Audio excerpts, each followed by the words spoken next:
humans, and welcome to the debut episode of The Tiger Den podcast.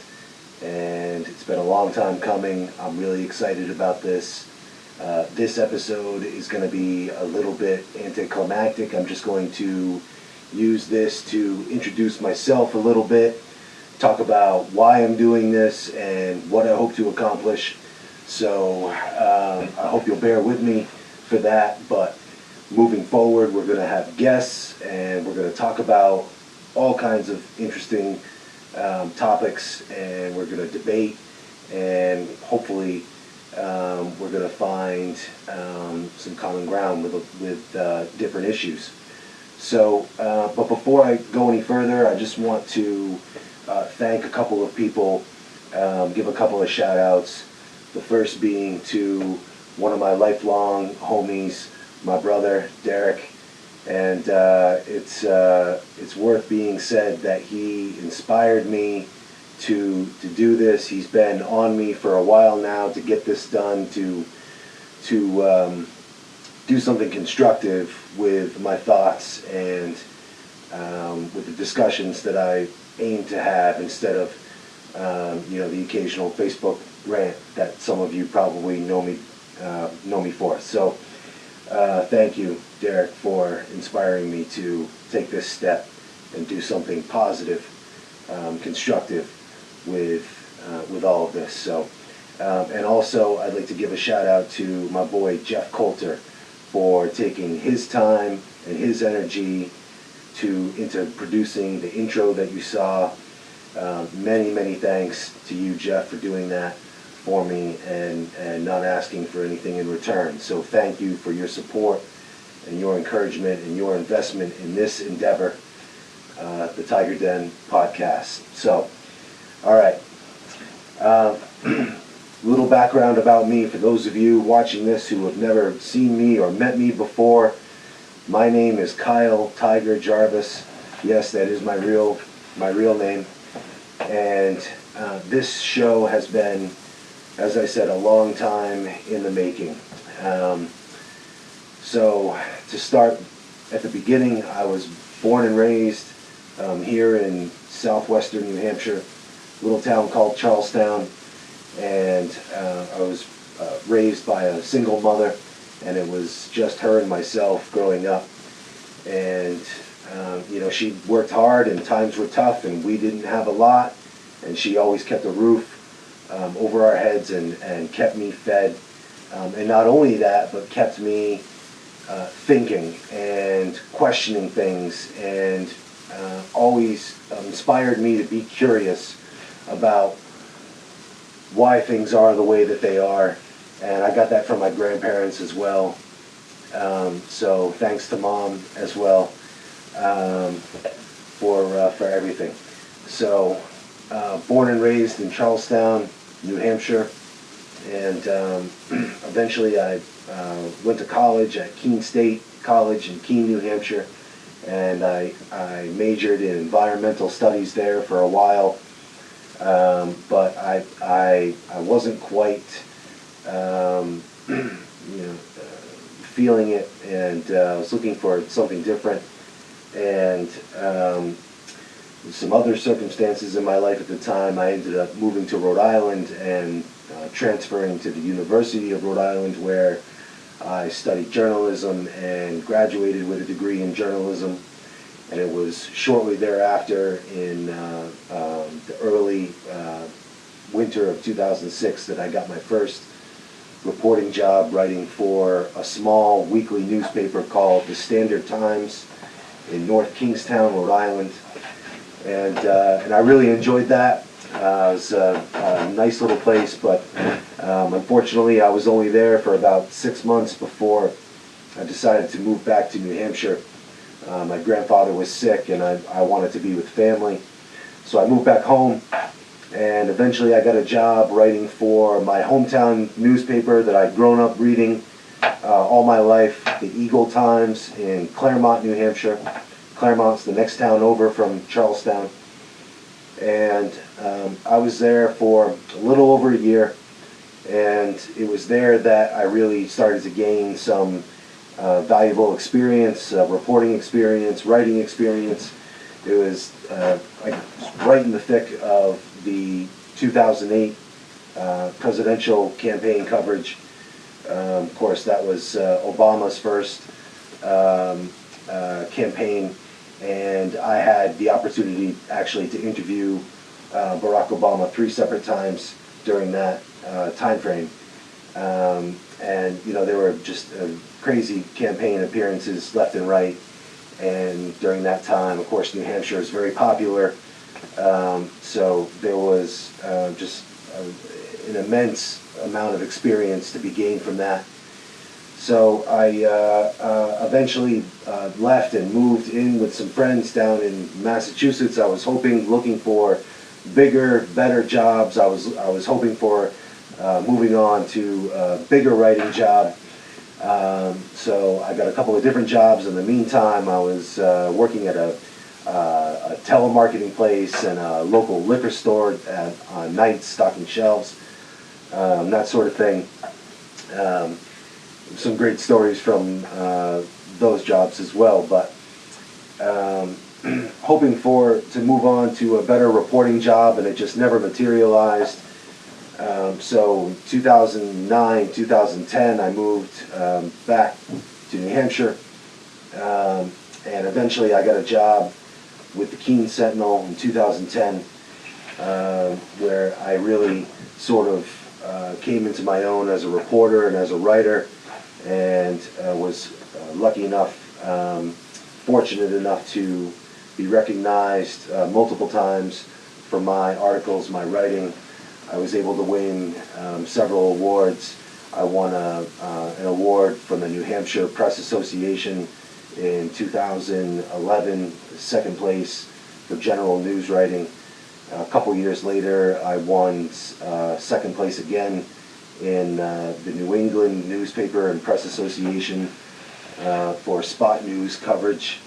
And the year after that, 2014, I was very honored to win 2 more awards from the New Hampshire Press Association, the first being third place for spot news coverage and first place for crime and courts reporting. It was shortly after that I accepted a job with Big Brothers Big Sisters, which I had been a volunteer for some time leading up to that, which I'm still a volunteer for to this day. Unfortunately, that job fell through before it even began. They had funding issues. One of the many sad stories in this country about agencies such as that one that are provide immensely positive influence and interaction for young people, and just is so vastly underfunded. And this is one of the things that we'll be talking about in a broader sense in the Tiger Den. So I was very fortunate to be recruited after that by an acquaintance of mine who I had used as a source at the Keene Sentinel for much of my reporting there, a Keene city official. He recruited me to come work for the New Hampshire Public Defender as a private investigator. And of course, it sounded very interesting, and I asked him a bit more about the job, and it continued to sound interesting. I applied, and I was lucky enough to get the job, and that was in 2014, and I've been there ever since, working as an investigator for the New Hampshire Public Defender. This endeavor, the Tiger Den, of course, is completely separate from any of that, from any professional venture that I've ever done before. This is something different altogether. My goal here is to spark conversation. My goal is to address very real, very important topics that I think affect us all in very real, often intrusive ways, in ways that hold us back. And I think it's important that we engage in discussions about these issues in very real, candid, open, conversational terms. It's going to be uncomfortable at times. I've already had some situations over the past couple of years and even over the past week online, on Facebook, losing friends.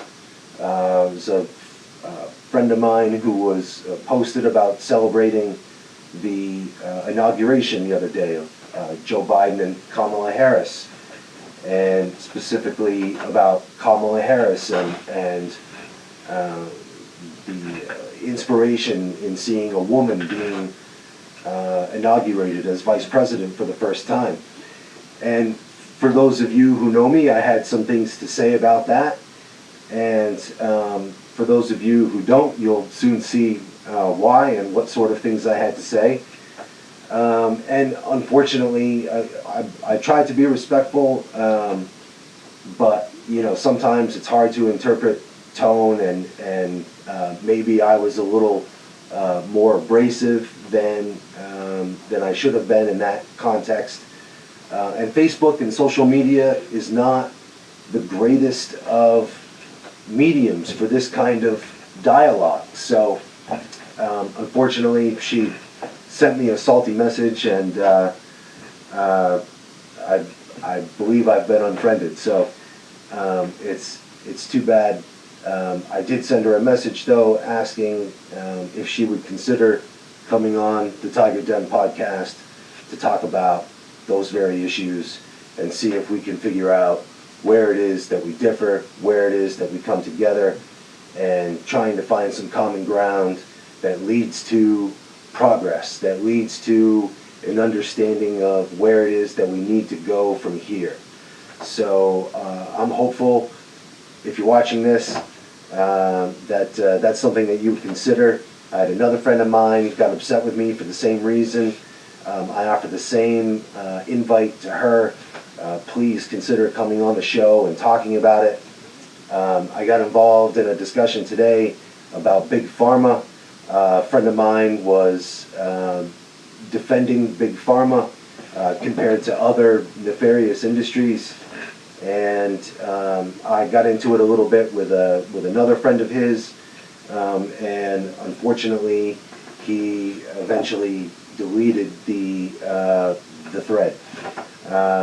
So it'll be uncomfortable at times. I would invite him as well, and I plan to extend that invitation to him to come on the show and talk about those issues and sort of figure out, where it is, again, that we differ, and then where can we find common ground, because that's what I want this show to be about real, open, honest dialogue, where there's no judgments, that it's not through a screen, where I have somebody come on and we can actually have a candid conversation in real time talking about these issues, instead of the back and forth that goes with social media. You're waiting for somebody else to make a comment, you forgot to make a point before.